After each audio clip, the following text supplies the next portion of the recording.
Վերջապես գիրքը ստացա, տպարանից եկավ ռացիոնալիստի օրագիրը ու մի փոքր ուզում եմ կիսվեմ, որակը շատ է ինձ դուր գալիս թղթի, որտեղ ինձ համար շատ կարևոր է, որ շոշափելիքի համար հաճելի լինի եւ գրքի մասին պատմել եմ, բայց մի փոքր էլ ասեմ, տեսեք գիրքը բաղկացած է ողջ տարվա համար նախատեսված հոդվածներից, եթե կարելի է տենց ասել, կամ փոքրիկ շատ էսսեներից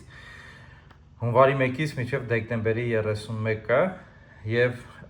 բոլորը տարբեր թեմաներով են, որոնք այսպես թե այնպես կապ ունեն առօրյա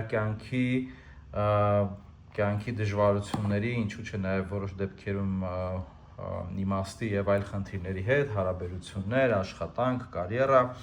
եւ այլն, եւ այդ բոլորը դիտարկվում է փիլիսոփայության, հոգեբանության, հոգեթերապիայի եւ նեյրոկենսաբանության կոնտեքստում շատ հարմար են մարդկանց համար, ովքեր որ շատ ժամանակ չունեն երկար-բարակ կարդալու, մյուս կողմից էլ կարող ունեն, բայց օրինակ առավոտյան ռուտինայի մի մաս կարա լինի, ասենք այդ օրվանը կարդալը, տեսնում եք, այսպես մի էջ կարա լինի, մի էջից մի քիչ, մի էջից մի քիչ շատ։ Ինձ համար կոնկրետ այդ մոդելը շատ հարմար է ու այս միտքը ոնց որ առաջին անգամ ինձ եկավ Սենեկայի նամակներ Լուցիլոսին գրքից, որտեղ այնտեղ նամակները մոտավորապես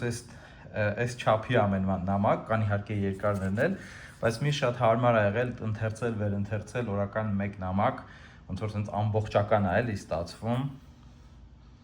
Այսպես համ խոսում էի, համ էլ երևի հնարավորություն ունեիք տեսնելու, թե ինչ թեմաներ կա։ Այդպես